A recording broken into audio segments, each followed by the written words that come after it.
네, 저희가 신년 첫 주에는 항상 이제 그 요한계시록 이 2장, 3장에 또 4장까지 이어지는 그 일곱 교회, 소아시아 일곱 교회에 편지하는 그 말씀을 저희가 한 교회씩 다루어 가고 있습니다. 그래서 첫 번째 에베소 교회, 그리고 서머나 교회, 그다음에 버가모 교회, 그리고 이번에 이제 두아디아라 교회까지 이제 네 교회를 살펴가는데, 이 말은 저희가 4년이 됐다는 소리예요. 이제 개척한 지 벌써 4년이 되었는데요. 정말 하나님의 은혜다라는 생각이 듭니다. 이 요한계시록은 여러분, 네, 요한계시록은 네, 그렇습니다. 어떡하죠, 여러분?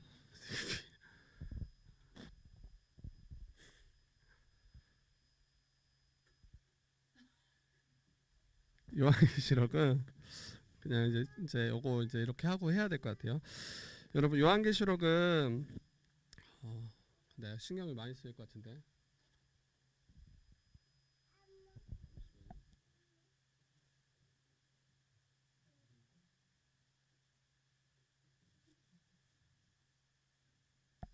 네, 하나 둘 하나 둘. 정말 첫 해부터 아주 버라이어티. 원래 안 났는데.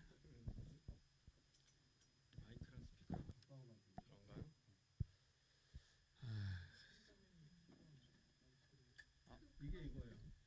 네, 한 개밖에 우리가 지금 안 돼. 네, 해야 되겠어요. 근데 여기 또 너무 저쪽으로 돌려가지고. 자, 뒤에서 설교할까요, 여러분? 뒤에서 설교. 하나 둘 하나 둘. 아, 이거를 꺼버 이거 끌까요? 네. 이걸로 한번 해보죠.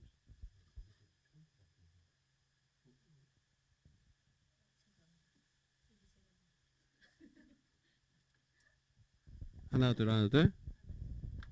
하나 둘 하나 둘. 네. 그냥 한 개로 하는 게 그래도 더 낫겠다. 네, 조금 더 낫네. 네, 그냥 합시다 우리 이제.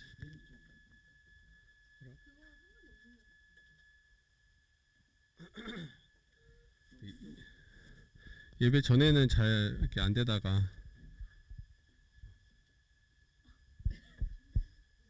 네, 좋지.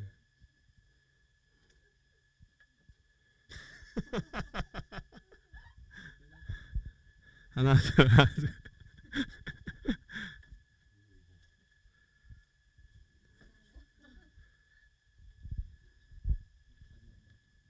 괜찮아요. 이거 좀 옮길까요? 그래야 될 것 같아요. 빨리 하고.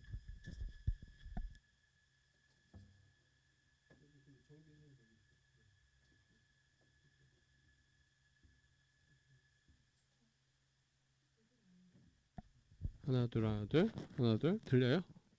어, 괜찮나요? 일단 지금 나죠. 어. 원래 둘 다 났었어. 근데 요게 더 컸던 것 같고, 이거 끄니까 여기서 이렇게 나더라고. 여기 앞에 있으니까 아마 더 소리가 더 그 시 하는 소리가 더 잘 들. 나는 잘 안 들려 이제. 추가돼서 가까이 있으니까 더 들리는 거야. 원래 안 들렸던 소리까지. 그런가 봐. 뒤로 가는 게 더 낫겠죠, 여러분. 예. 왜냐하면 이거 듣는 사람들이 더 이게 신경이 많이 쓸 거야.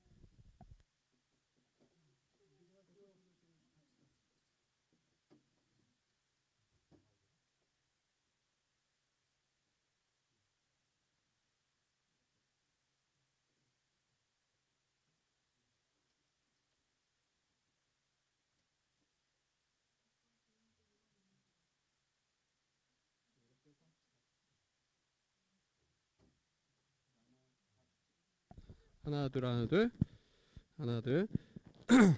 오늘은 그냥 이렇게 감안하고 저희 예배 드려야 될 것 같아요. 이렇게 이해해 주시고. 네, 요한계시록 저희가 살펴갈 텐데, 어, 일단 요한계시록은 그 예수 그리스도의 계시로 기록되었다라고 이야기해요. 1장 이제 초반에 보면.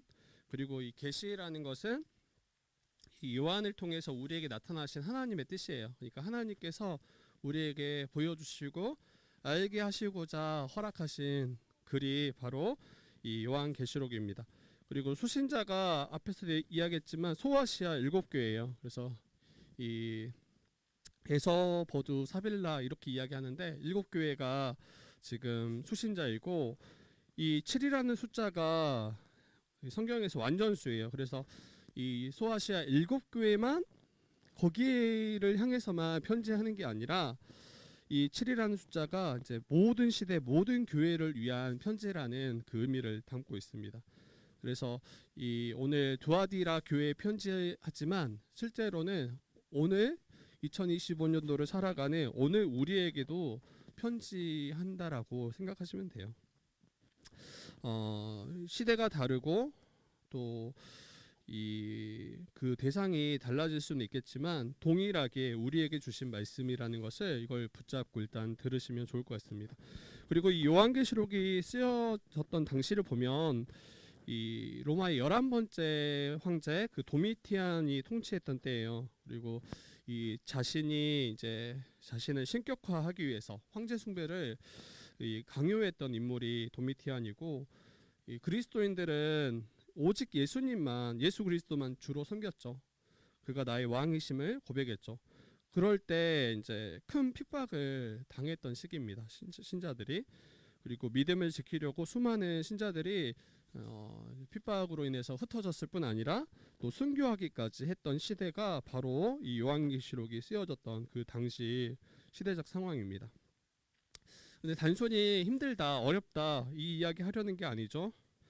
이 박해와 순교라는 그 정황 속에서 예수 그리스도가 또 예수의 십자가 그 죽음이 이 악에서 승리하게 하셨음을 이제 강조하는 글이에요. 그래서 우리가 결코 패배하지 않았다. 결코 무너지지 않았다. 그리고 예수를 믿는 모든 자들이 참 제자로서 끝까지 이런 어려움과 환난 또 핍박이 있는 그 시대 가운데 끝까지 예수님의 참 제자로 그 주님 걸어가신 그 길을 따라가라라는 글이 이 전체의 맥락입니다. 그리고 주님의 그 재림을 그 마지막을 기다리는 교회들에게 이제 우리의 믿음을 점검하게 하는 글이에요. 우리의 믿음이 어떠한지 끝까지 인내함으로 그 완성될 하나님 나라를 소망하며 살아가고 있는지를 이 마지막 시기 가운데 우리에게 말씀하시는 거죠. 그래서 앞에 세 교회를 저희가 살폈었는데 아주 간략하게 이야기를 하면 에베소서 교회는 이 칭찬과 책망이 함께 있던 교회였고 그들이 이제 거짓된 것을 다 드러내고 이러한 이제 거짓 가르침과 맞서 싸웠던 그 일에 칭찬을 받지만 도리어 사랑하는 일에 첫사랑을 잃어버렸다라고 책망을 받습니다. 진리에 있어서는 분명해요. 그리고 자칭 사도 거짓 교사들을 다 시험에서 드러내서 그것과 싸웠지만 도리어 그것이 독이 되기도 합니다. 진리를 알아가는 게 독이 된다 이런 이야기가 아니라 그것만을 이제 중요하게 여길 때 도리어 그 진리를 가지고 다른 지체들을 판단하고 그들을 도리어 비방하는 것으로 나아갈 때 사랑을 잃어버렸다. 처음 사랑, 처음 행위를 잃어버렸다라고 고면하는 거죠. 그리고 두 번째 이 교회 서문학 교회는 이 책망 없이 칭찬만 받았던 교회예요. 그래서 이 황제 숭배가 만연한 그로 인해서 환란과 궁핍이 만연했던 지역인데 정말 이제 가난한 것처럼 보이지만 주님이 그들을 보실 때 실상은 부유한 자다 이렇게 이야기하시고 또 장차 받을 고난을 두려워하지 말고 신자들이 가질 태도는 죽기까지 충성하는 것이 신자들이 가져야 될 태도다라고 이야기했어요. 그래서 그런 각오로 우리가 주님을 따른다라면 여러분 감당하지 못할 게 없죠. 말세의 때를 살아가는 성도들에게 이 부활의 신앙을 가지고 주를 위하여 죽기까지 각오하고 주를 따른다라면 여러분 우리 앞에 시험이 크게 되지 않을 거예요. 어떠한 일도. 그리고 세 번째 버가목 교회가 이제 지난 작년 살폈던 건데 여기도 거의 비슷해요. 사탄의 권자가 있는 곳이라고 했어요. 그래서 굉장히 핍박이 심했음을 알 수 있죠. 근데 그 가운데 죽임 당하기까지 주를 믿는 믿음을 저버리지 않았던 그 사람에 대하여 칭찬하고 그럼에도 불구하고 이 발람의 교훈, 니골라당의 교훈을 지키는 자들이 있음을 그리고 거기에 대해서 책망하고 회개하기를 촉구합니다. 오늘 본문은 이 소아시아 7교회 중 네 번째 교회 두아디에라 교회예요. 그리고 이제 두아디에라 그 지역이 어떠한지 잠깐 살피도록 하겠습니다. 두아디에라 지역은 여러분 이 두아디에라 할 때 가장 유명한 인물이 루디아예요. 루디아. 자주색 옷감 장사. 이 루디아가 이름은 루디아가 원래 아닙니다. 그냥 거기도 어떤 장소를 이제 가지고 붙여진 이름이에요. 실제 루디아가 그의 이름이 아니라 그냥 뭐 어느 장소, 뭐 어느 마을, 뭐 이런 식의 이름입니다. 지금 이게. 그래서 두아디라 이 지역에 굉장히 유명했던 사업이 있는데 이게 염색 사업이에요. 그리고 피역 그 가죽을 제조하고 가공하는 그 양모 무역이 굉장히 발달했던 지역이 이 두아디라라고 합니다. 그래서 이 각종 산업이 발전해서 이곳에 이제 황제 숭배랑 또 이 태양신 아폴로 또 미의 여신 아데미를 섬기기 위한 신전들이 굉장히 많았다라고 이야기해요. 그래서 서머나 그 지역과 마찬가지로 황제 숭배 이방신을 섬기는 일이 굉장히 극성이었고, 그리고 황제 숭배를 하지 않는다라면, 이방신들을 섬기지 않는다라면 그 사업의 길드가 있잖아요. 그 조합이라고 하죠.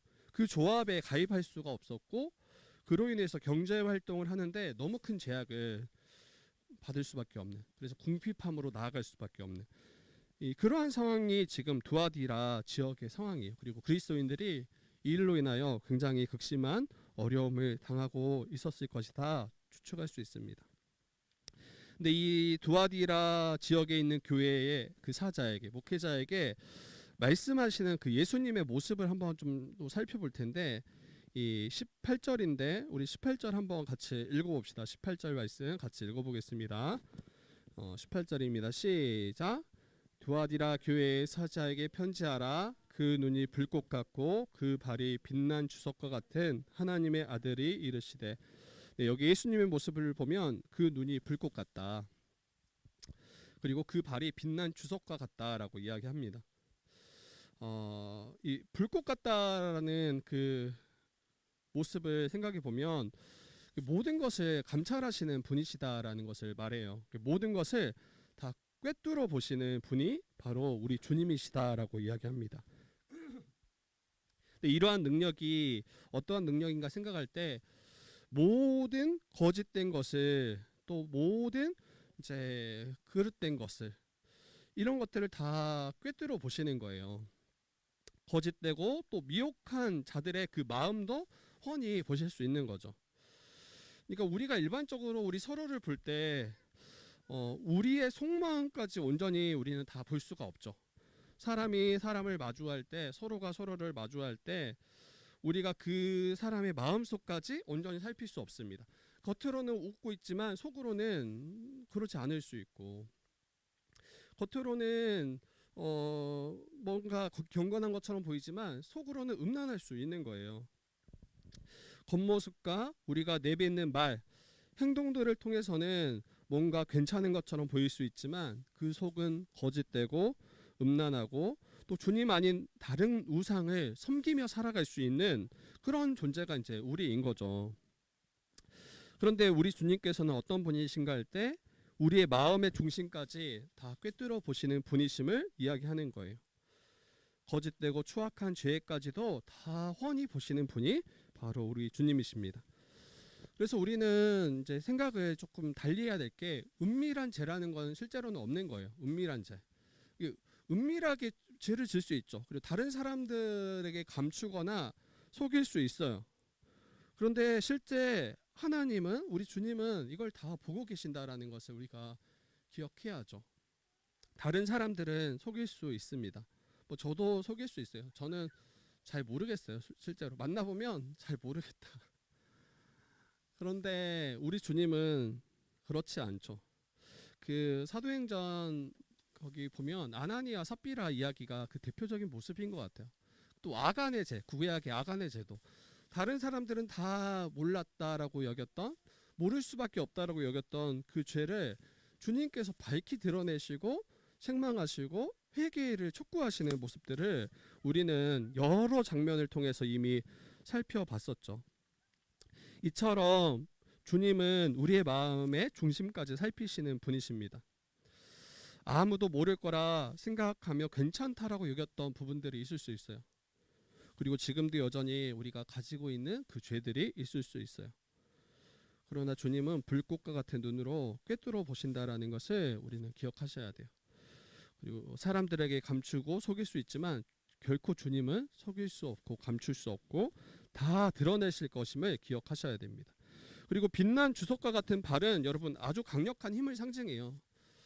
이 강력한 이 힘을 여러분 저는 꿰뚫어 보시는 그 주님이실 뿐 아니라 그 거짓되고 추악한 모든 죄악들을 또 죄인들을 짓밟으시고 심판하시는 분이 우리 주님이심을 우리가 알기를 또 바랍니다. 심판주로서의 이미지를 잘 보여줘요. 우주를 통치하시고 다스리시는 주님이 바로 우리 주님이심을 보게 됩니다. 그리고 또 한 가지 주목할 만한 표현이 하나님의 아들이라고 이야기해요. 그 주님을 향해서 하나님의 아들이시다. 근데 이런 표현은 뭐 복음서에는 굉장히 자주 마주하는 표현이지만 요한계시록에서는 여기가 유일하게 한번 쓰이는 본문이에요. 예수 그리스도를 하나님의 아들이다라고 이야기하는데 이것도 아마 이 지역의 특성상 이걸 생각해서 아마 표현한 것 같아요. 황제 숭배가 만연했다라고 했잖아요.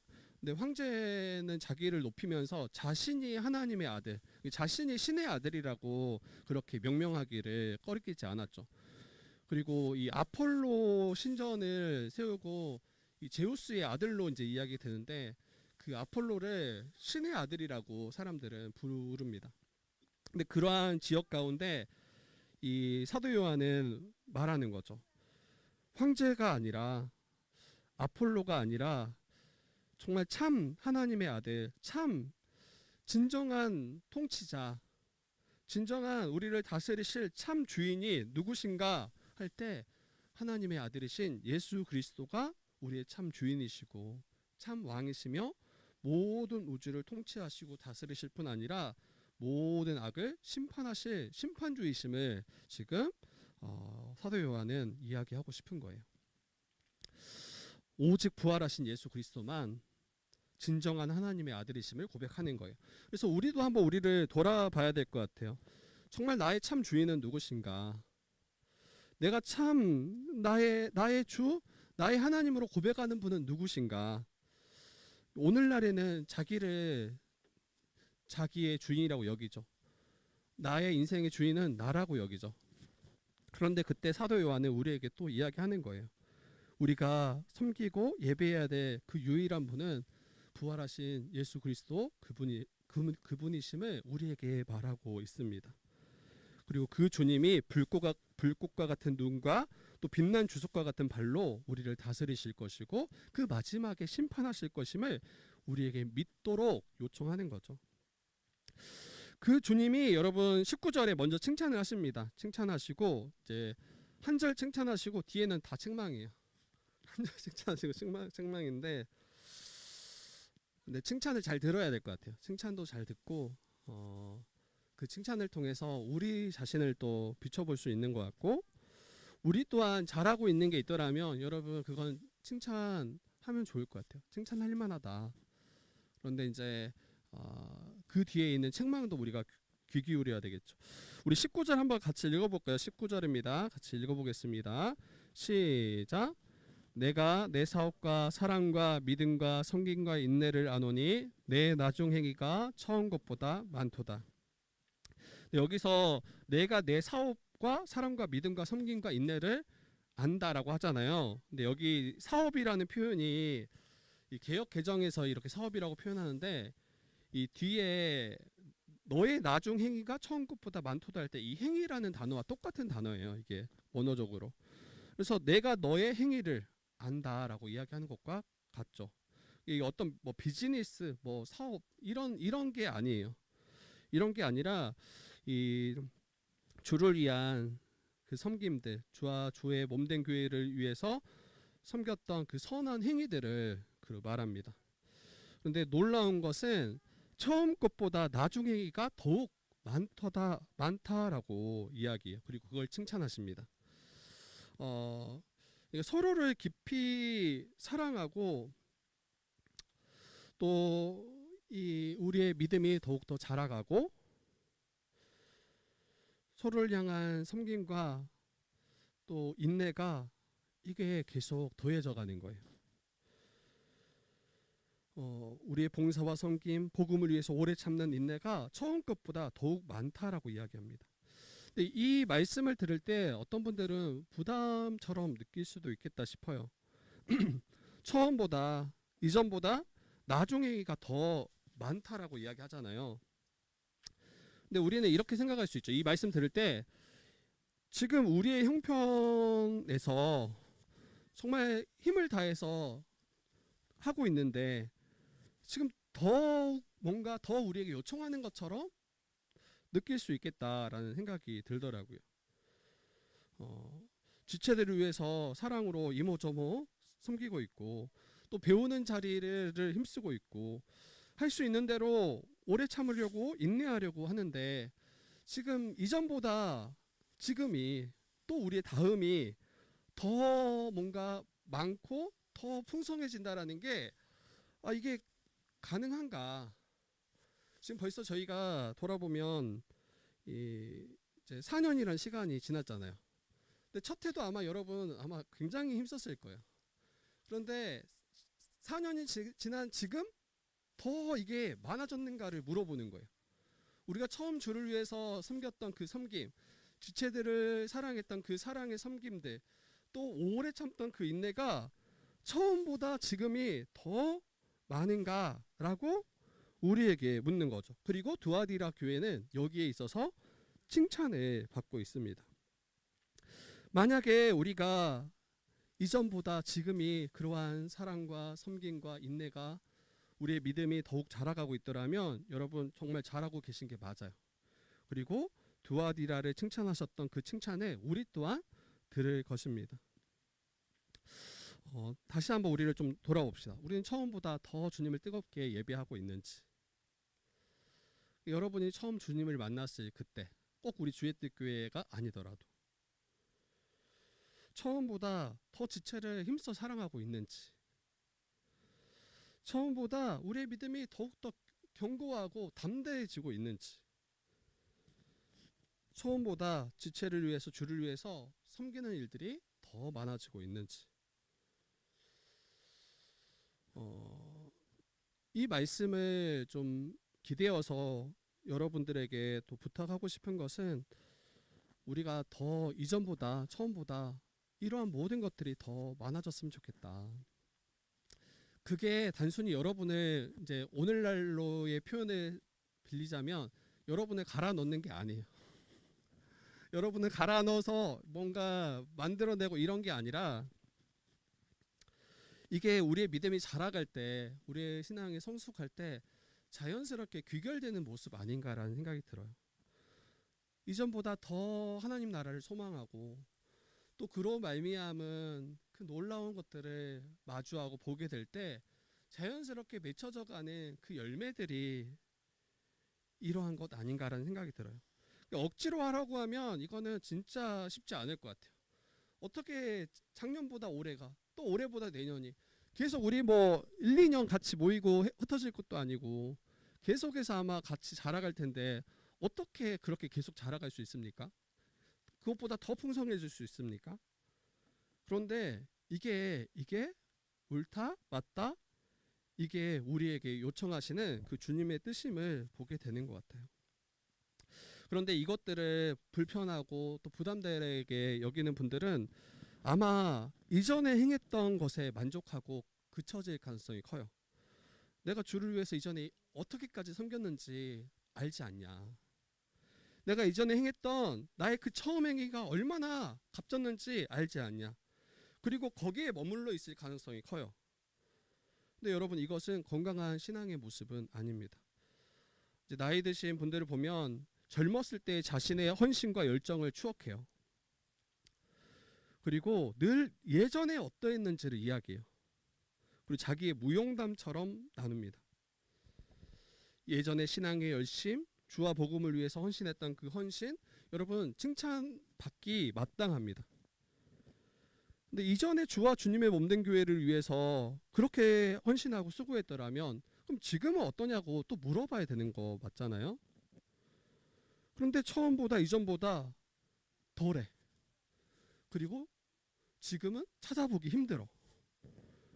그러면 그것은 지금 문제가 있는 거예요. 우리 신앙에 있어서. 정말 육체가 이제 노화되면서 우리의 어떤 육체적인 열심을 또 힘을 쓸 수 없는 때는 여러분 그거는 별개예요. 별개. 근데 주를 위해 충분히 섬길 수 있고 주와 주의 몸된 교회를 위해서 지체들을 위해서 더 사랑으로 수고할 수 있는데 그 마음이 식어진 게 문제인 거죠. 내가 이렇게 해도 별 소용없다라고 생각하는 거예요. 이렇게 이전에 이렇게 열심히 수고했는데 별거 아닌 것처럼 여겨질 때 더 힘쓰지 않게 되겠죠. 그리고 예전의 것을 추억하고 그것에만 매여 있습니다.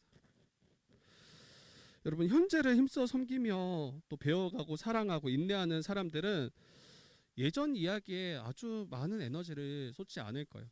우리 잠시 추억할 수 있죠. 아 그때 우리 개척할 때 개척 1년차 때 그때 그랬었는데 여러분 잠깐 추억할 수 있어요. 잠깐. 그런데 몇 시간씩 그것만 추억해. 나중에 뭔가 더 섬겨야 되는데 그때도 추억만 해. 막 그때 너가 그랬었지. 뭐 어떡하라는 거야 지금. 나 안 된다는 거예요. 그런 게 안 된다는 거예요. 현재를 힘써 섬기며 수고하는 또 자라가는 이들은 그거 이야기 나누느라고 아마 다른 옛 것을 나누는 시간이 부족할 거예요.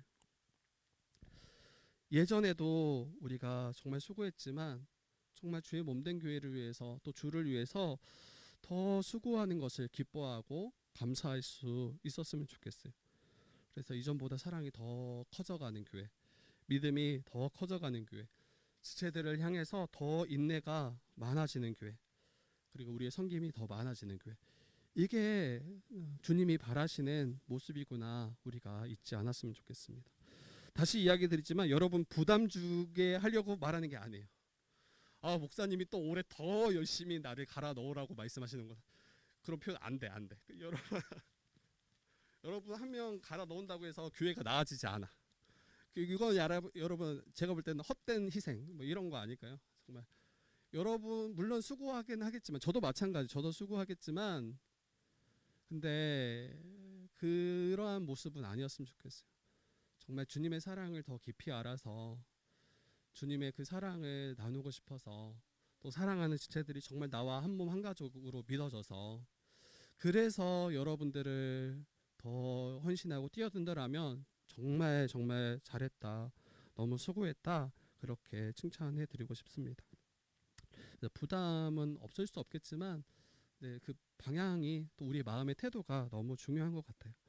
그리고 예수님은 두아디라 교회를 책망하세요. 저희가 늘 이제 이 교회 한 교회 살피면서 이야기 드렸지만 칭찬만 있으면 좋겠다 싶어요. 아 칭찬만 있으면 얼마나 좋을까. 누가 책망을 듣고 싶은 분 누가 있겠습니까? 그런데 이 책망이 도리어 우리에게 굉장히 큰 유익이다라는 것을 잊지 않았으면 좋겠어요. 죽음으로 나아가던 자들을 돌이키도록 하는 게 책망이요 또 권면이에요. 그러니까 우리가 하나님의 자녀이기 때문에 하나님의 백성이기 때문에 우리에게 말씀하시는 거예요. 우리 자녀가 아니었더라면 하나님의 백성 아니었더라면 그냥 우리가 잘못된 길을 가든 방치하시면 되잖아요. 그냥 버려두시면 되잖아요. 그런데 주님은 그렇지 않으시죠. 우리를 책망해서까지 또 권면해서까지 우리가 그릇된 길로 또 거짓된 길로 나아가는 것을 그 보고만 잊지 못하셔요. 돌이키도록 우리에게 책망하시고 또 우리를 깨어나게 하십니다. 특별히 이 권면이 이 책망이 우리 주님이 교회에게 하신 책망이라는 것을 우리가 안더라면 더 귀 기울여야 되겠죠. 이것을 가볍게 듣고 넘어가시면 안 돼요. 책망으로 말미암아 우리가 정신을 차려야 돼요. 정신 차리고 또 이게 생명을 얻게 하는 길이다라는 것, 이 생명의 문제라는 것을 놓치지 않았으면 좋겠어요. 그래서 주님의 책망을 통해서 우리 주의 몸된 교회를 함께 잘 세워가는 그런 시간이었으면 좋겠습니다. 네, 한번 우리 책망을 한번 들어봅시다. 우리 20절, 21절인데 우리 같이 한번 읽어볼까요? 20절, 21절입니다. 같이 읽어보겠습니다. 시작. 그러나 내게 책망할 일이 있노라. 자칭 선지자라 하는 여자 이세벨을 내가 용납함이니 그가 내 종들을 가르쳐 꾀어 행음하게 하고 우상의 제물을 먹게 하는도다. 또 내가 그에게 회개할 기회를 주었을 때 자기의 음행을 회개하고자 하지 아니하는도다. 무엇을 책망합니까? 이 자칭 선지자라고 하는 여자 이세벨을 용납했다, 받아들였다라고 책망해요. 근데 그가 어떤 일을 교회에 들어와서 어떤 일을 행하고 있냐면 이 가르쳐 꿰어서 행음하게 하는 거예요. 행음하게. 그리고 우상의 제물을 먹게 한다라고 이야기해요. 여기서 행음은 아마 단순히 성적인 음란만을 말하진 않을 거예요. 그러니까 이 이방신을 섬기고 영적으로 가늠하는, 그러니까 하나님 아닌 다른 신을 섬기는 것과 연결되고, 그리고 그 당시 이방신을 섬긴다라는 것은 실제로 성적인 타락도 이게 같이 갑니다. 그래서 지금 이 이세벨이라는 이 여자가 들어와서 자신의 형제들을, 교회된 지체들을 꿰어서 행음하게 하고 또 우상의 제물을 먹게 한다라고 이렇게 책망하시는 거죠.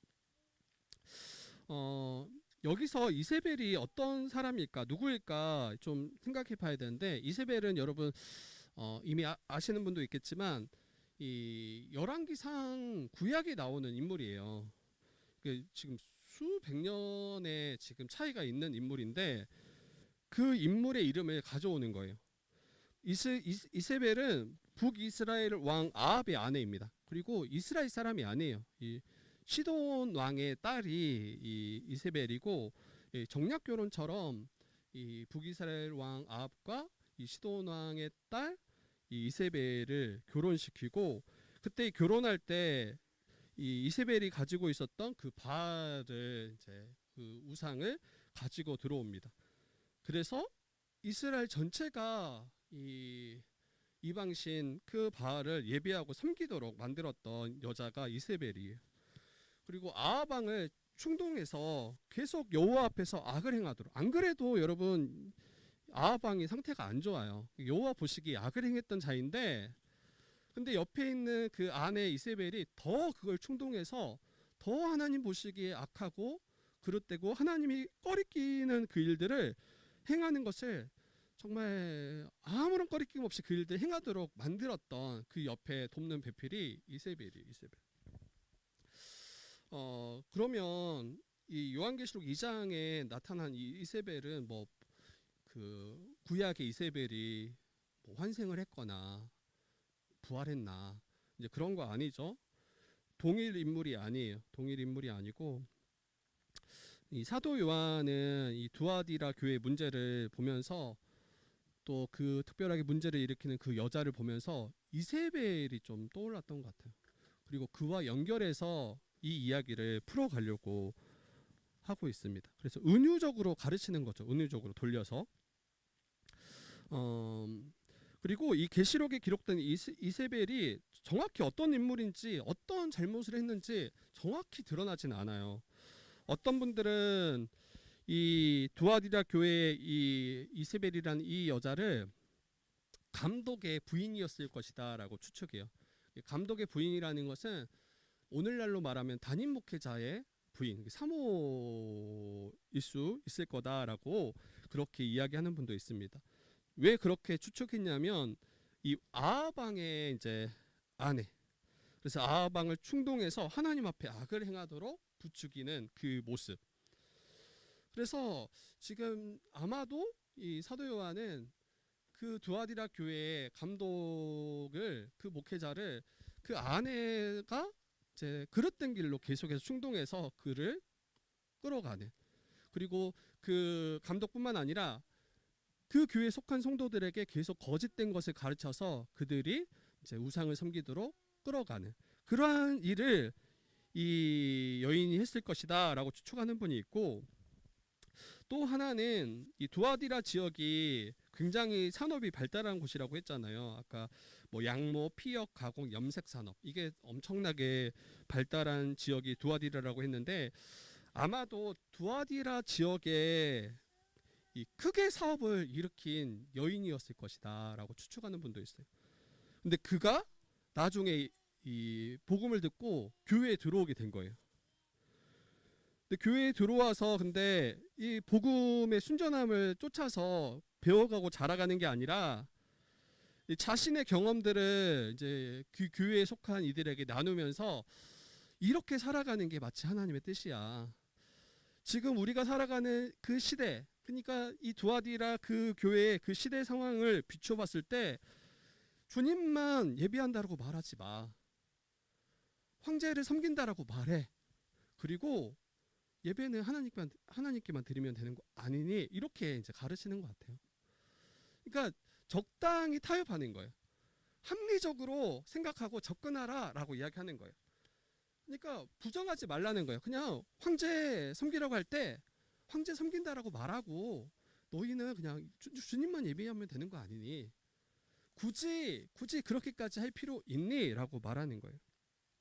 그리고 길드에 가입하려면 황제 숭배뿐만 아니라 이방신들을 또 섬겨야 된다라고 했잖아요. 그것도 마찬가지예요.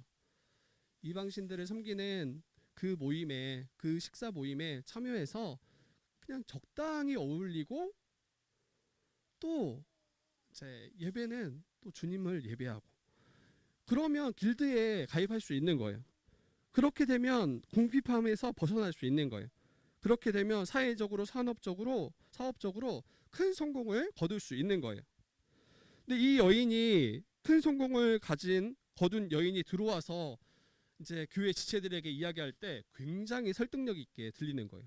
아, 그렇게 해도 되는구나. 아, 괜찮구나. 여러분, 이걸 오늘날로 좀 가져와서 생각해 보면 그냥 뭐 비슷한 일들이 많아요. 특히 이제 수험생들에게 찾아오는 유혹이죠. 인생에서 가장 중요한 때. 그때 고3. 그렇죠? 그때는 좀 신앙생활을 좀 내려놓고 공부에 올인할 때 아니니? 근데 이걸 누가 이야기하냐면 교회의 이제 선배들이나 또 믿음의 이제 부모 된 분들이 이야기합니다. 근데 그 논리를 들어오면 이런 거예요. 주님을 부인하라고 하지 않아요. 신앙을 떠나라고 이야기하지 않아요. 어떻게 말씀을 하냐면, 지금 더 열심히 공부해서 더 잘 돼서 더 잘 믿음 생활하기 위해서 잠시 내려놓으라고 하는 거예요. 이유가 그럴듯하지 않습니까? 좋은 명문대 가서 또 좋은 그런 대기업 들어가서 그때 더 주를 위해서 섬길 수 있지 않겠니? 그걸 위해서 잠시 내려놓은 거야 라고 이야기해요. 뭐 취준생들도 마찬가지죠. 다 마찬가지요. 이러한 신앙생활 자체를 사치라고 생각하게 만듭니다. 근데 이걸 누가 이야기하냐면 세상 사람들은 말하는 게 이건 뭐 너무 당연한 이야기고, 근데 교회 안에 믿는 이들이 그와 같이 이야기하고 그렇게 끌어간다라는 거예요. 다른 교회 다니는 아이들도 다 그렇게, 이미 그렇게 행했던 사람들이 너무 많아. 왜 너만 유별나게 그렇게 하려고 하니? 이렇게 말한다고요. 그리고 SNS, 최근에 제가 SNS 한 글을 보게 되는데, 한 성도님의 이야기였어요. 한 성도의 이야기였는데, 자신을 가나안 성도라고 이제 소개해요. 가나안 성도는 이 가나안 반대로 하면 안 나가요. 안 나가. 그러니까 자기가 하나님을 믿고 또 신앙이 있다라고 여기지만 교회의 여러 가지 뭐 상황이나 뭐 혹시나 상처가 됐거나 뭐 각자의 상황 때문에 교회 출석하지 않고 그냥 믿음은 있다라고 여기는 분들, 이게 이제 가나안 성도의 정의인데, 이제 그분은 자기를 가나안 성도라고 이렇게 소개하고 나서 가나안 성도가 되었을 때 장점을 쭉 기술을 하더라고요. 제가 봤을 때 약간 솔깃했어요. 뭐라고 이야기하냐면 더 여유로운 생활, 시간에 너무 많이 뺏기지 않는다라는 거예요. 그리고 가난한 성도가 되었을 때 아내와의 관계가 회복. 이게 지금 같은 맥락에 있는 거예요. 시간을 많이 확보하니까 전에 아내에게 신경 쓰지 못했고 시간이 없었는데 아내랑 더 좋은 관계를 갖게 됐다라는 거예요. 이거 너무 솔깃하더라고요. 나도 좀 줄여야 되나 막 이런 생각이 들 정도로. 그리고 더 나아가서는 이제 뭔가 다 비슷한 맥락, 여유롭고 더 약간 삶이 더 윤택해지고 더 나았더라 이런 이야기하고 아쉬운 점도 한 가지 남겼어요.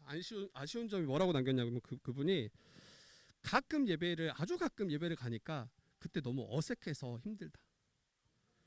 아마 그러면 이제 더 가기 힘들겠죠. 어색해서 힘든데 거의 뭐 절에 가는 수준으로 떨어지지 않을까. 절은 진짜 뭐 그 초파일만 가면 되잖아요. 보통은 더 가시는 분도 있겠지만 잘 모르겠지만. 그리고 꼭 이러한 거 아니더라도 어떤 이들은 교회 모임인데 지체들을 다 불러 모아서 음주 가무를 즐기시는 분도 있어요. 저는 아직 그렇게까지 마주한 적은 없는데 종종 이야기가 들려와요. 이 교제라는 미명하에 술 마시고 즐기고 세상과 똑같이 이제 살아가는 거예요. 그런데 이것이 마치 정상적인 신앙의 모습인 것처럼 이야기한다고요. 후배들한테 또 주변에 있는 이들에게. 그리고 이렇게 하지 않는 이들을 놀 줄 모르고 재미를 모르는 그런 진부한 사람처럼 평가합니다. 그러면서 한 명씩 그렇게 모임을 만들어가요. 성경은 술 자체를 금하지는 않습니다. 근데 성도들의 교제가 술 모임은 안 된 것 같아요. 술 없으면 대화가 안 돼. 술이 있어야 기분도 좀 분위기도 괜찮고 술이 마치 이 교제에 굉장히 중요한 요소인 것처럼 혹시 그렇게 여기고 있더라면 이건 문제죠. 술을 취하게 될 때 여러 가지 사건 사고가 세상에 너무 많잖아요. 근데 교회에 없으라는 법은 더더욱 없죠.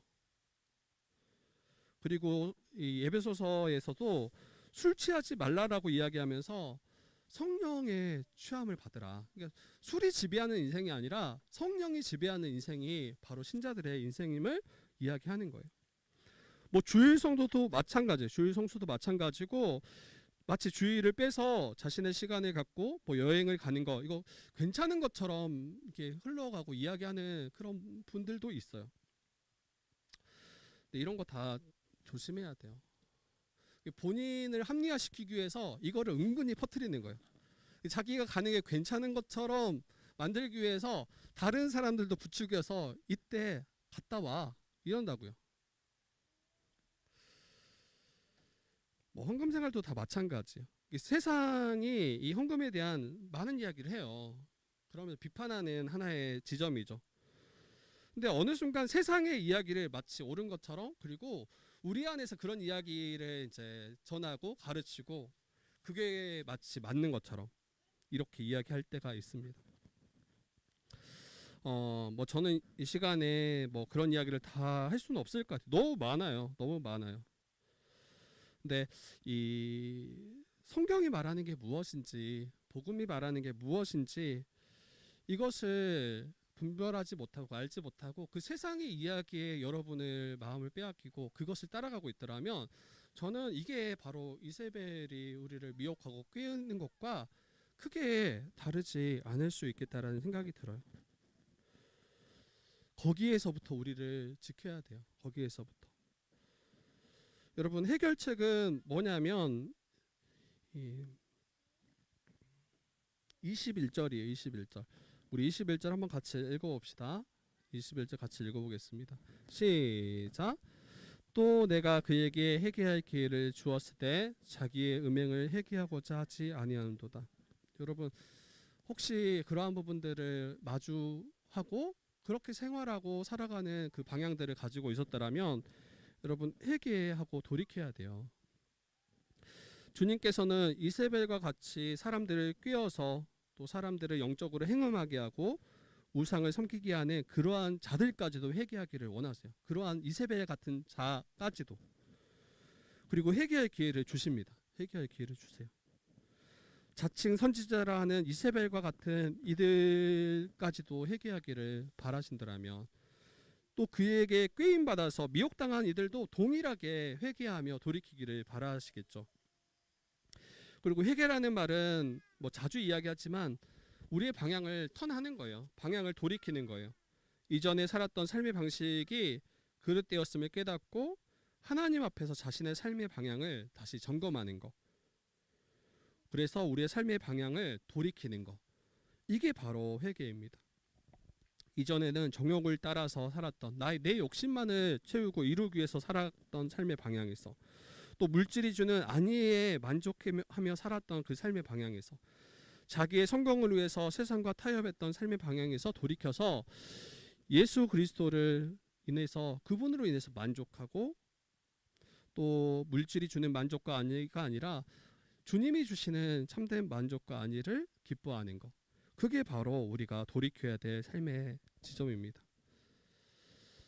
자신의 성공과 자신의 기쁨을 위해서 세상과 타협하는 방식이 아니라 자기의 성공을 위해서 적당히 타협하며 주와 세상을 겸하여 섬기는 모습이 아니라, 여러 가지 어려움이 있다 할지라도 그 주의 말씀을 따라 살아가는 그 삶의 방식을 결정하고 결단하고 따르는 방식. 이게 바로 우리가 회개하는 모습이 될 것입니다.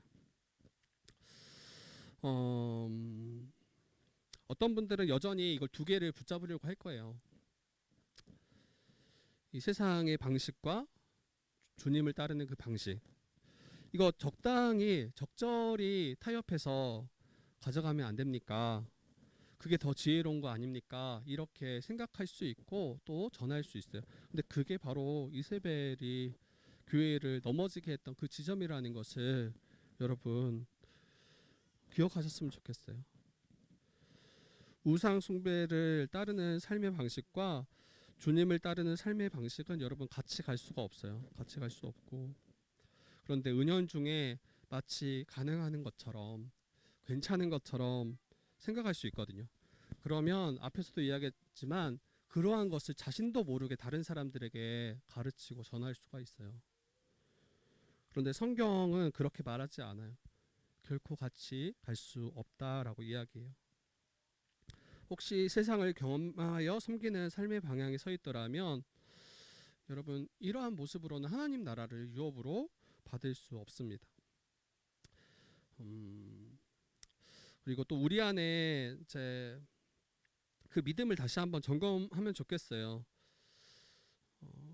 우리가 이제 자주 교회로 모이기 때문에, 또 교회로 살아가기 때문에 이것을 이제 믿음으로 착각할 수 있어요. 근데 이런 단순히 외적인 행위가 아니라 정말 이게 종교적 행위로 그칠 수 있거든요. 근데 거기에 속지 마시고 정말 복음에 합당한 그 삶의 방향과 또 열매들을 계속 맺혀져 가고 있는가, 이것을 돌아보시고 혹시 거짓 회개에 나는 또 속고 있진 않은가, 이걸 돌아봤으면 좋겠어요. 근데 오늘 21절 보니까 회개할 기회를 주었을 때 회개하고자 하지 않는도다. 회개할 마음이 없는 거예요. 그냥 그게 더 옳다라고 생각이 되고 그게 더 맞다라고 생각이 되는 거예요. 그러니까 회개하고자 하는 마음조차 없더라면 이거는 진짜 어려운 거죠. 어려운 거죠. 입술로는 그러한 삶의 방향이 잘못되었다라고 말해요. 근데 그 마음의 중심은 그러한 삶의 방향에서 돌이키고 싶지 않아요. 이게 이제 거짓된 회개가 되는 거죠. 거짓된 회개. 여러분, 주님은 아까 어떤 분이라고 이야기했냐면 불꽃과 같은 눈동자로 눈으로 우리를 꿰뚫어 보시는 분이시다. 그러니까 앞에서 우리 입술로는 이게 죄요? 또 이러한 삶의 방식이 맞지 않다라고 인정하고 고백해요. 근데 그 속의 마음은 그렇게 살고 싶지 않아요. 그렇게 따라가고 싶지 않아요. 이게 우리의 본심인 거죠. 그러면 사람들은 그 입술의 소리를 듣고 얘가 방향을 돌이켰구나 이렇게 여길 수 있지만, 주님은 어떤 분이시냐면 그 마음까지 꿰뚫어 보시고 우리를 살피시는 분이시고, 또 그 빛나는 주석과 같은 발로 우리를 깨뜨리실 수 있는 분이 바로 주님임을 잊지 말아야 돼요. 그러니까 여러분, 이 싸움은 싸울 만한 대상과 싸우셔야 돼요. 하나님을 우리의 이 싸움의 파트너로 두고 아무리 여러분들이 온갖 기술을 쓰셔도 결국 KO는 우리죠. 근데 막 뭐 수많은 화려한 기술 막 하면서 이제 하나님을 주님을 마치 속일 수 있는 것처럼 여러분 그런 거 없어요. 그리고 회개하지 않는다라면 어떻게 경고하신가 할 때 22절 또 23절입니다. 22절, 23절 우리 같이 한번 봅시다. 22, 23절 같이 보도록 하겠습니다. 같이 읽어보겠습니다. 시작. 볼지어다 내가 그를 침상에서 던질 터이요 또 그와 더불어 간음하는 자들도 만일 그의 행위를 회개하지 아니하면 그 환난 가운데서 던지고 또 내가 사망으로 그의 자녀를 죽이리니 모든 교회가 나는 사람의 뜻과 마음을 살피는 자인 줄 알지라. 내가 너희 각 사람의 행위대로 갚아주리라. 네, 여기 회개하지 않는다라면 어떻게 경고하시냐면 내가 그를 침상에 던질 것이요. 이세벨을 말해요. 이와 같은 자들을 침상에 던질 거다. 네, 저는 처음에 이게 왜 그 회개하지 않을 때 하나님의 심판 저주지 이런 생각을 했어요. 침상에 던진다라는 게 침상 여러분 쿠션 좋잖아요. 옛날 침대는 안 그럴 수 있어요. 던지면 약간 뭔가 약간 로맨틱스럽기도 해. 예전에 막 영화 보면 남자분들이 아내나 뭐 여자친구를 막 침대에 던져. 물론 이제 다치게 말고 뭔가 약간 그렇게 인상 쓰지 마요, 여러분. 그런 게 있었어 영화를 보면. 그래서 그런 게 있었는데 그게 약간 뭐 이게 왜 이게 버리지? 막 그런 느낌이 들었는데 다른 번역본 보니까 어느 침상이냐면 병상에 던질 것이오라고 나와요. 병상. 병상은 누가 누워 있습니까? 아픈 자들이 누워 있는 거예요. 근데 병상에 던질 거다라는 것은 큰 여러 가지 질병들이 그를 뒤따를 거다. 이게 이제 버린 거죠. 그리고 그와 더불어 간음하는 자들. 그러니까 그 이세벨과 같이 행음하고 그것을 따르는 자들은 어떠하냐면 그 행위를 회개하지 않을 때 큰 환난 가운데 던져질 거다. 그리고 23절을 보니까 내가 사망으로 그의 자녀를 죽일 것이다. 이세벨과 그 행음한 자들 사이에 나온 자식들이 있을 거 아니에요. 여기는 실제 어떤 자녀들을 말하는 건 아닌 것 같아요. 이러한 일들의 결과로서 그것을 따르는 더 많은 수많은 이후의 자들을 말하는 것 같아요. 근데 그 모든 자들을 다 죽일 것이다 라고 이야기해요. 근데 이건 자연스러운 귀결인 것 같아요. 그들이 행하는 것이 하나님을 떠나는 것이고 또 하나님의 뜻을 따르는 게 아니라 자기의 욕심을 채우고 자기의 정욕을 채우고 복음을 바꿔서 거짓된 것을 가르치고 거짓된 복음을 따르게 한다면 여러분 이세벨도 또 그와 행음했던 자들도 또 그로 인해 나왔던 수많은 자들이 다 여러분 하나님의 그 심판대 가운데 설 수밖에 없었겠구나. 그리고 사망을 피할 수 없겠구나. 이거는 너무 자연스러운 귀결일 수밖에 없습니다. 근데 여기 자녀라고 하는 게 굉장히 크게 와닿더라고요. 우리 이제 자녀들 우리 교회에도 자녀들이 있다 보니까 더 이게 작게 느끼지 않더라고요. 제 아들도 또 생각이 되고 아까도 이야기했지만 실제로 우리의 아들 딸 뭐 죽을 것이다 이런 이야기가 아니에요.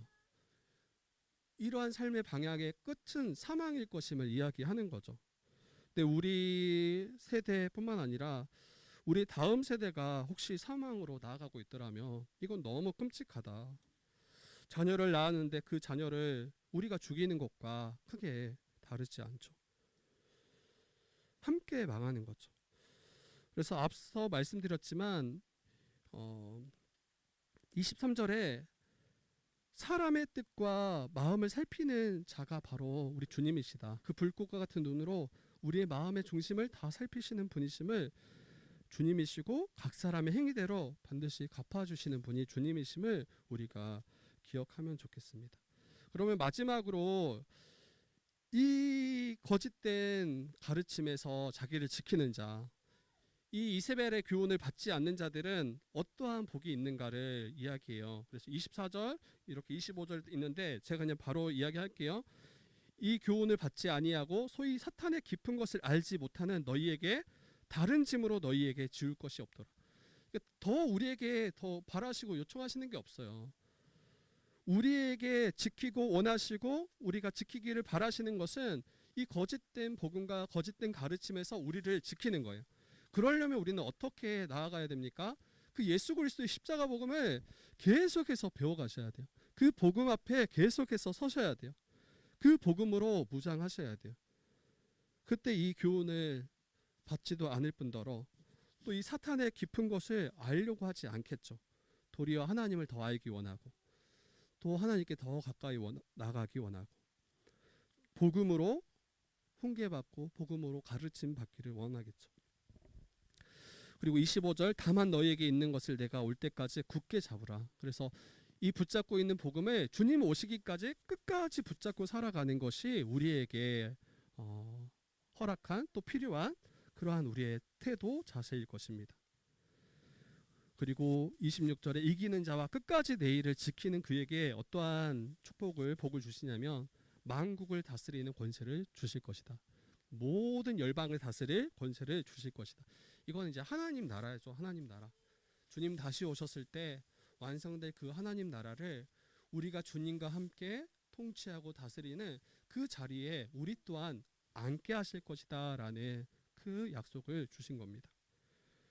그리고 27절 또 28절 29절에 보면 철장을 가지고 그들을 다스려 질그릇 깨트리는 것 같이 하리라 할 때 여기는 이세벨과 같이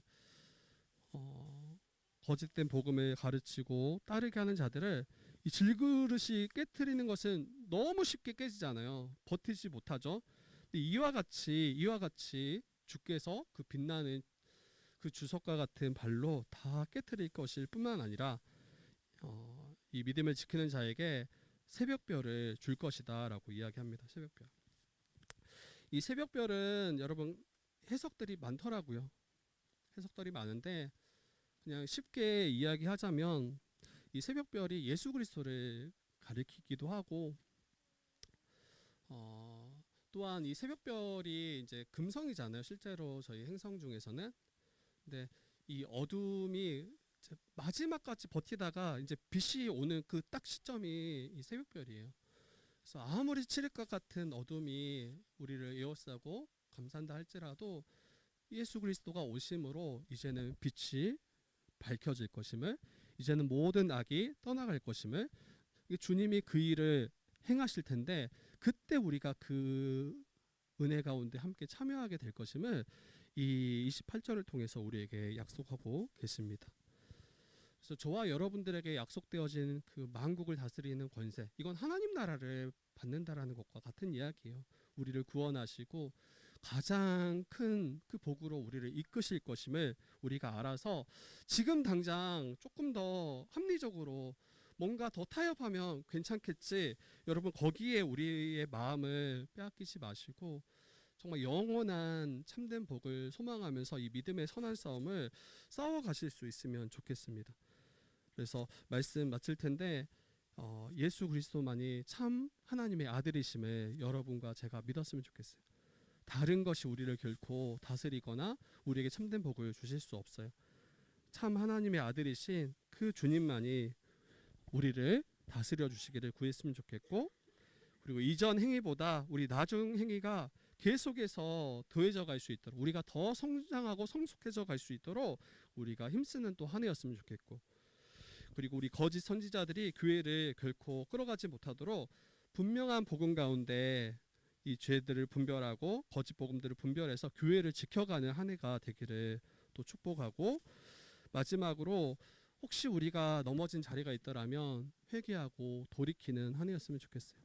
죄를 가까이 하기보다 죄를 우리가 싸우고 돌이켜야 될 그 자리에서 정말 온전히 돌이켜서 그 주의 나라, 주의 복을 온전히 받는 저와 여러분들 되기를 주님의 이름으로 축복합니다.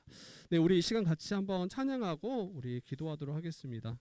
네, 세상 흔들리고 사람들은 변하여도 같이 찬양 드리고 우리 기도하도록 하겠습니다.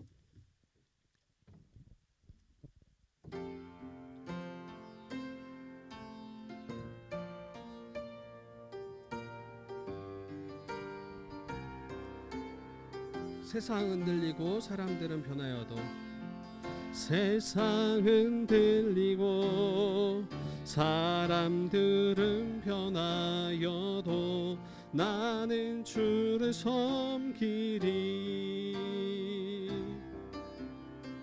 주님의 사랑은 영원히 변하지 않네.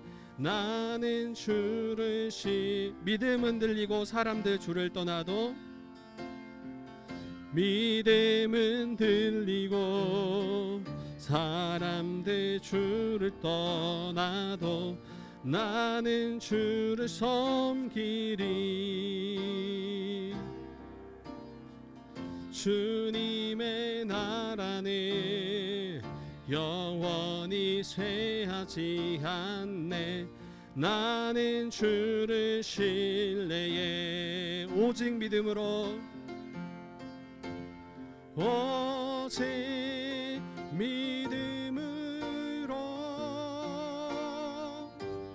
믿음으로 내가 살리라. 오직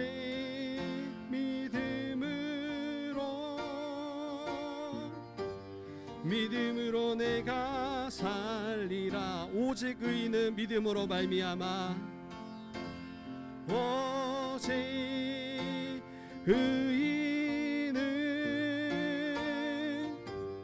믿음으로 말미암아 살리라. 오직 의인은 믿음으로 말미암아 살리라. 네, 우리 시간 같이 한번 기도하며 나아가도록 하겠습니다. 우리 새해를 허락하신 우리 주님께 감사하며 나아갔으면 좋겠습니다. 또 새해를 시작하면서 예수 그리스도가 누구신지 다시 보게 하심도 감사합니다. 예수 그리스도는 불꽃과 같은 눈으로 우리를 보시고 우리의 마음의 중심까지 꿰뚫어 보시는 분이시고, 또 빛나는 주석과 같은 발로 정말 모든 죄악들을 다 깨뜨리시는 분이심을 우리가 봤고, 오직 그분만이 하나님의 참 아들이시고 모든 우주를 통치하시고 다스리시는, 또 심판하시는 주인이심을 우리가 보게 되었습니다. 정말 그 주님이 우리에게 말씀하십니다. 우리가 계속해서 이전 행위보다, 처음 행위보다 우리가 더 믿음의 성숙함으로, 또 사랑의 풍요함으로, 또 우리 믿음이 정말 자라가게 하시고, 또 오래 참음으로 우리가 이전보다 오늘이, 또 오늘보다 내일이 더 자라갈 수 있는 신앙인으로 우리가 계속 세워져 갈 수 있도록 하나님 은혜를 베풀어 달라고, 또 이세벨의 그 교훈 가르침이 결코 우리 주의 뜻교회를 틈타지 않게 하시고, 이 복음과 세상의 말들이 교묘하게 이 혼합되어져서 다른 지체들을, 성도들을 꿰어가지 않도록 우리가 먼저, 또 목회자된 제가 먼저 복음에 바로 서 있을 수 있도록 이것들을 분별하며 이것들을 막아내며 교회를 지켜가는 한 해가 되어질 수 있도록, 그리고 혹시 우리가 넘어진 자리가 있더라면 우리 각 지체 한 명 한 명이 말씀 안에서 돌이키고 회개하며 정말 주님의 은혜를 구함으로 정말 하나님이 우리에게 약속하신 그 복이 우리의 복이 되어질 수 있도록 은혜를 베풀어 달라고, 한번 우리 서로를 위해서 이 말씀 가지고 기도하며 나아가도록 하겠습니다. 하나님 감사합니다. 우리 두아디라 교회를 통해서 우리에게 다시 말씀하시니 감사합니다. 하나님 정말 우리 주님이 어떤 분이신지 분명히 보게 하여 주십시오. 우리 주님께서 정말 불꽃과 같은 눈으로 모든 것을 꿰뚫어 보시고 우리를 정말 바라보시는 분이심을 보게 됩니다. 우리가 은밀하게 범죄했던 우리의 죄악들, 은밀히 세상과 버타며 따랐던 그 우리의 모습들, 아버지 이것을 주님 우리에게 책망하시고 주님 여기에서 우리를 돌이키기를 바라십니다. 이세벨의 그 교훈을 용납하고 받아들이고 적당히 세상과 타협하며 살아갔던 우리의 삶의 모습들이 얼마나 얼마나 큰 죄인지 보게 하시니 감사합니다. 우리 사랑하는 지체들 정말 말씀 안에 거하게 하시고 그 말씀이 이끄는 삶을 살아갈 수 있도록 우리의 믿음과 우리의 생각과 우리의 뜻을 지키시고 인도하여 주시옵소서. 아버지, 정말 주님의 우리에게 칭찬하신 바가 또 우리가 귀 기울이기 원합니다. 이전보다 우리 지금이, 이전보다 우리의 나중이 더욱더 우리 선한 행위들이 많아질 수 있도록, 우리가 정말 믿음으로 행하는 일들이 더욱더 풍성해질 수 있도록, 서로 사랑으로 섬기는 일들이 더 풍성해질 수 있도록, 이것이 어떤 의무가 아니라 정말 주님을 사랑함으로 인하여 자연스럽게 맺어지는 열매 되어지도록 인도하여 주시옵소서. 회개하고 돌이키는 자에게 만국을 다스리는 권세를 주시고 새벽별을 주시겠다라고 약속하셨사오니 아버지, 주님 다시 오실 때 펼쳐질 그 하나님 나라가 우리의 것이 되기를, 우리의 소유되기를, 또 우리의 복이 되기를 간구하오니 아버지, 사랑하는 모든 지체들 그 은혜 한 명도 누리지 못한 자 없도록 주여 우리의 마음을 지키시고 인도하여 주시옵소서. 주님 감사합니다. 하나님 감사합니다. 새해를 허락하시고 우리의 예배를 받으시니 감사합니다. 우리 사랑하는 우리 모든 지체들 정말 주의 은혜 가운데 날마다 거하게 하시고 또 오늘 말씀으로 다시 가르치시고 다시 회개를 촉구하시고 또 정말 우리의 믿음을 지키는 자에게 허락하실 복이 무엇인지 우리에게 말씀하고 계시오니 아버지, 귀 있는 자는 들으라 말씀하셨던 그 음성이 우리 지체들 한 명 한 명에게 들려지게 하시고 또 그 말씀으로 인하여 우리가 회복되어지며 다시 일어나는, 또 회복되는, 회개하는 그런 놀라운 역사가 있을 수 있도록 도와주시옵소서. 정말 예수 그리스도가 누구신지 알기 원합니다. 예수 그리스도께서 정말 불꽃과 같은 눈으로 우리 한 사람 한 사람을 보시며 또 우리의 죄악들조차도 감찰하시고 또 그 빛나는 주석과 같은 발로 모든 죄와 악을 깨트리시는 분이 우리 주님이심을 깨달아서 정말 우리가 겸손히 주 앞에 서게 하시고 안일하게 은밀하게 행했던 우리의 거짓된 우리의 죄악들을 돌이키며 하나님의 은혜를 구하며 겸손히 설 수 있도록 인도하여 주시옵소서. 하나님의 아들 예수 그리스도 그분만이 참 주인이시고 모든 만물을 통치하고 다스리시는 주님이심을 믿사오니 우리가 주의 통치 가운데 날마다 거할 수 있도록 역사하여 주시옵소서. 아버지, 이전 행위보다 처음 행위보다 우리의 오늘이, 우리의 다음이 더 풍성해지기 원합니다. 예전의 것을 추억하고 거기에 만족하며 머물러 있는 신앙이 아니라 우리의 다음, 우리의 내일이 더욱더 정말 주를 위해 헌신하며 살아갈 수 있도록 도와주시고 우리를 통해 정말 우리 주변에 있는 이웃들이 또 우리 함께하는 지체들이 주님의 풍성함을 함께 누릴 수 있도록 인도하여 주시옵소서. 거짓 선지자들이 교회를 틈타고 또 교회 가운데 거짓된 것을 가르칠 때 이것을 분별할 수 있는 우리에게 믿음을 허락하여 주시고 이것과 싸울 수 있는 담대함을 허락하여 주시고 교회를 지켜서 정말 주님이 약속하신 그 복이 우리 모든 지체들 또 우리 주의 뜻교회에 참된 복이 되어질 수 있도록 주님 오시기까지 끝까지 이 믿음의 선한 싸움을 싸울 수 있도록 하나님 역사하여 주시옵소서. 이 시간도 함께 하심을 감사드리며 모든 말씀 예수님의 이름으로 기도드립니다. 아멘. 네, 광고하고 헌금 기도 후에 우리 축도를 마치도록 하겠습니다. 예배에 참여해 주신 모든 분들 환영합니다. 오늘 이제 신년감사 예배로 저희가 드렸습니다. 그리고 오후 모임은 저희 새가족 환영회가 있습니다. 우리 이동하셔서 식사하시고 우리 새가족 환영회로 갖도록 하겠습니다. 또 예배 초소를 위한 기도회가 있습니다. 월요일부터 목요일 오전 또 오후로 나눠서 저희가 줌으로 진행하고요. 금요일 날에는 현장에서 모여서 기도하고 있습니다. 또 함께 기도해 주시기를 부탁드리고요.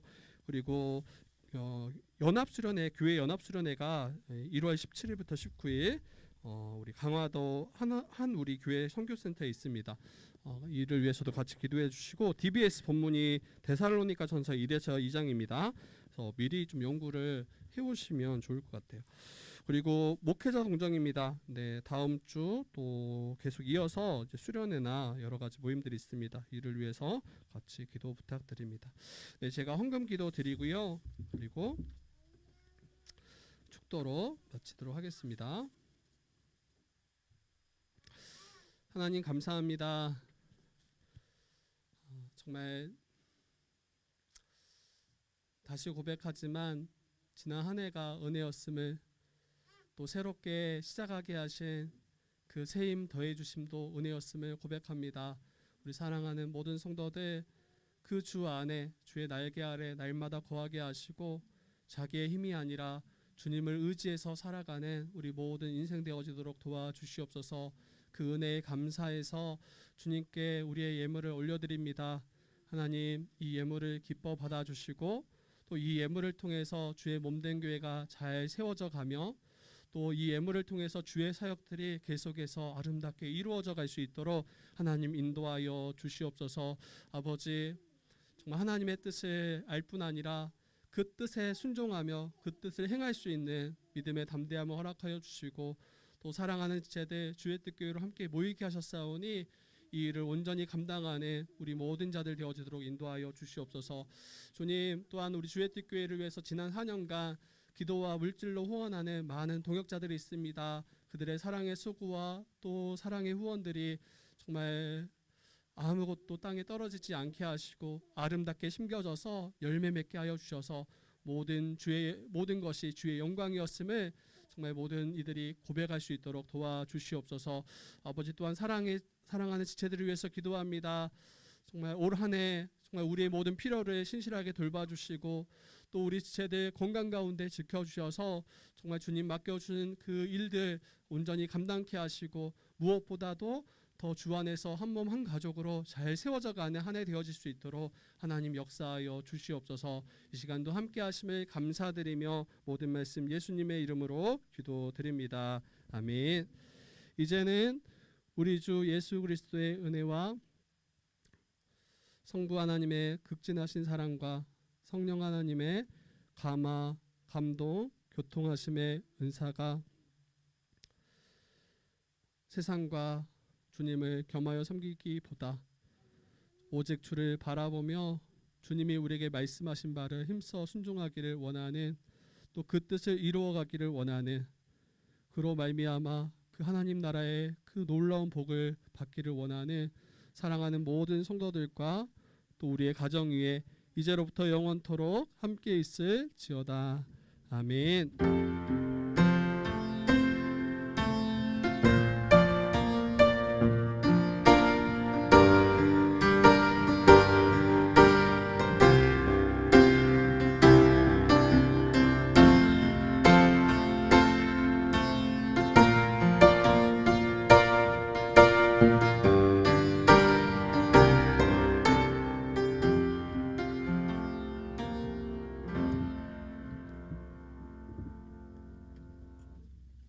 감사합니다. 수고하셨습니다.